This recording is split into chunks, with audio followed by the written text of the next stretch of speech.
जुलाई में पूरे पटना में 30 हत्या की घटनाएं प्रतिवेदित हुई हैं। लूट की 16 घटनाएं प्रतिवेदित हुई हैं।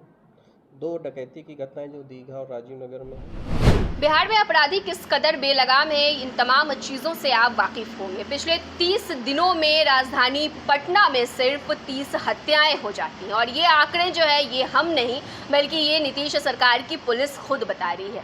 दिन पर दिन जो अपराधी है वो बेलगाम होते जा रहे हैं और एक बड़ा आरोप जो है लगातार विपक्ष की तरफ से भी नीतीश सरकार पर लगता नजर आ रहा है कि जब से बिहार में महागठबंधन की सरकार यानी कि जब से नीतीश कुमार ने आरजेडी के साथ जाकर के सरकार बनाई है तब से बिहार में आपराधिक घटनाएं जो है वो बढ़ती जा रही हैं और लगातार आए दिन ये खबरें भी आपको देखने को मिलती हैं और बिहार में आपराधिक घटनाएं जो है वो सुर्खियों में रहती है। लेकिन अब नीतीश सरकार की पुलिस ने एक बड़ा आंकड़ा दिया है कि बिहार में पिछले 30 दिनों में मात्र 30 दिनों में राजधानी पटना में 30 हत्याएं हो चुकी हैं। आपको बता दें कि पटना एसएसपी हैं, उन्होंने साफ तौर पर ये आंकड़ा दिया है और बताया है कि किस तरीके से राजधानी पटना में मात्र जुलाई के महीने में यानी कि 30 दिनों में ही 30 हत्याएं हुई। आप सुनिए क्या कुछ कहते हुए नजर आ रहे हैं पटना एसएसपी। देखिए, आज की जो ये पीसी है, ये जुलाई माह में जो प्रमुख घटनाएं घटित हैं उसमें अनुसंधान में क्या प्रगति हुई उस संबंध में, और जुलाई माह में जो प्रमुख शीर्ष में आपराधिक घटनाएं घटी हैं और पुलिस द्वारा क्या कार्रवाई की गई इस संबंध में बताया गया है, मैं बताने के लिए बुलाया गया है।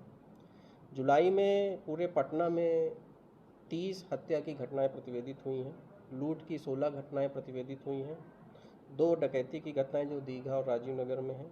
वाहन चोरी की 421 घटनाएं प्रतिवेदित हुई हैं और चेन स्नैचिंग की कुल 14 घटनाएं प्रतिवेदित हुई हैं। ये माह में जो है जो प्रमुख शीर्ष है उसमें ये घटनाएं प्रतिवेदित हुई हैं।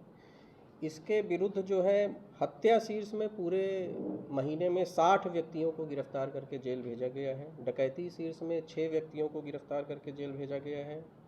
लूट के शीर्ष में जो वांछित 32 अपराध कर्मियों को गिरफ्तार करके जेल भेजा गया है और हत्या के प्रयास में कुल 384 व्यक्तियों को गिरफ्तार करके जेल भेजा गया है।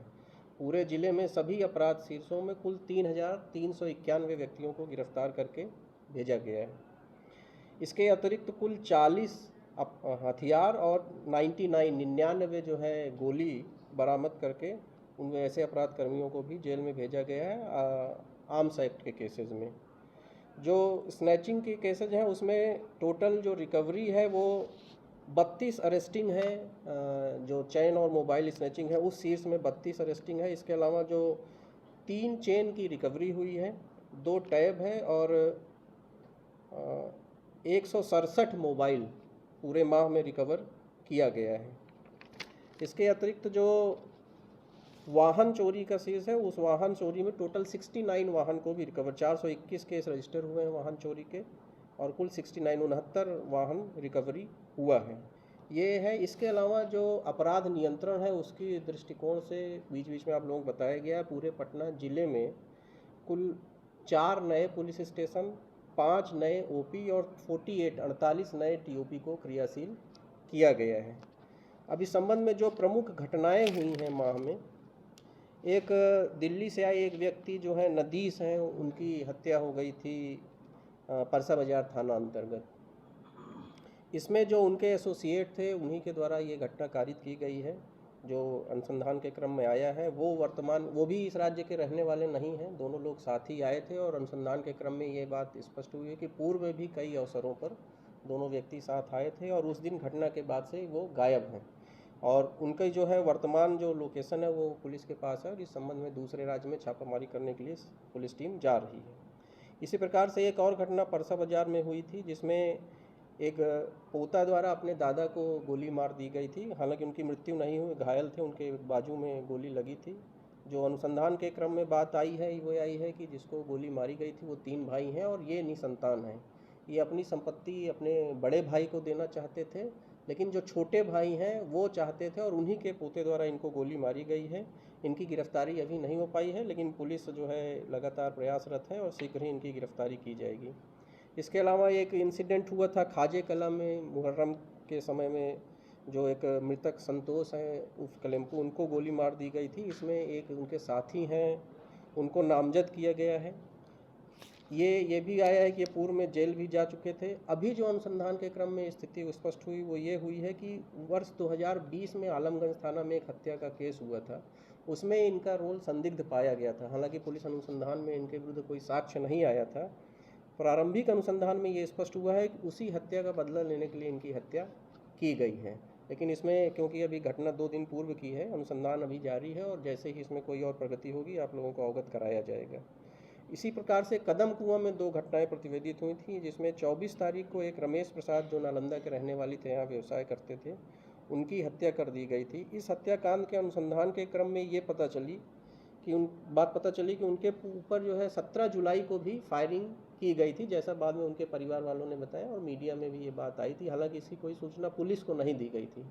तो हम जो पुलिस अनुसंधान कर रही है उसमें दोनों घटनाओं के आलोक में इसमें कुछ संदिग्ध लोगों की पहचान की गई है, जो दोनों घटनाओं में घटनास्थल पर पाए गए हैं और उनको चिन्हित किया गया और उनके जो है गिरफ्तारी के लिए हम लोग प्रयासरत हैं। इसमें जैसे ही और आगे डेवलपमेंट होगा आप लोगों को बताया जाएगा। लेकिन दोनों ही जो पूर्व में 17 जुलाई को जो फायरिंग की बात आई है उस दिन में और जिस दिन इनकी हत्या हुई उसमें कुछ कॉमन लोगों की पहचान की गई है और उसके आधार पर हमारा अनुसंधान आगे चल रहा है।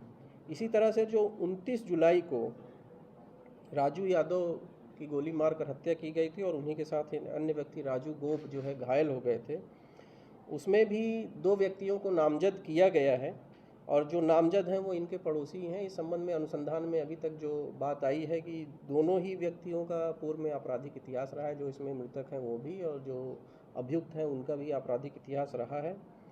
अभी तक के अनुसंधान में जो बात आई है कि स्थानीय स्तर पर दोनों लोग जो हैं, दोनों व्यक्ति अपना क्षेत्र में वर्चस्व चाहते थे और उसी वर्चस्व को स्थापित करने के लिए ये घटना कारित की गई है। इसमें भी जो नामजद लोग हैं उनकी गिरफ्तारी के लिए प्रयासरत हैं हम लोग और शीघ्र ही जो है उनकी गिरफ्तारी हो जाएगी। इसके अलावा बिहटा क्षेत्र में मतलब ये लो मुंह मीठा करो, आज मैंने अपना जॉब छोड़ दिया, अब हम पूर्णिया वापस जाएंगे। जॉब छोड़ दिया है? मतलब ये घर कैसे चलेगा? हम करेंगे क्या और माँ बाबूजी क्या बोलेंगे? इसलिए मैं एक और मिठाई का डब्बा लाया। अपने बिजनेस के लिए लोन अप्रूव हो गया। अरे लोन अप्रूव हो गया वो तो ठीक है, लेकिन पूर्णिया में हम रहेंगे कहाँ? अपना घर भी तो नहीं है वहाँ। इसलिए तो एक और मिठाई का डब्बा अलग से लाया हूँ। हमने पूर्णिया में घर ले लिया है, पूर्णिया के ई होम्स पैनोरमा में। पूर्णिया में पैनोरमा ग्रुप लेकर आए हैं ई होम्स पैनोरमा। बड़ा घर, आलीशान जिंदगी और अत्याधुनिक सुविधाओं के संग। अरे अब क्यों मुंह मीठा करवा रही हो? क्योंकि हम घर वापसी जो कर रहे हैं। घर वापसी की खुशी पूर्णिया में ई होम्स पैनोरमा के संग। E homes panorama, luxurious lifestyle redefined.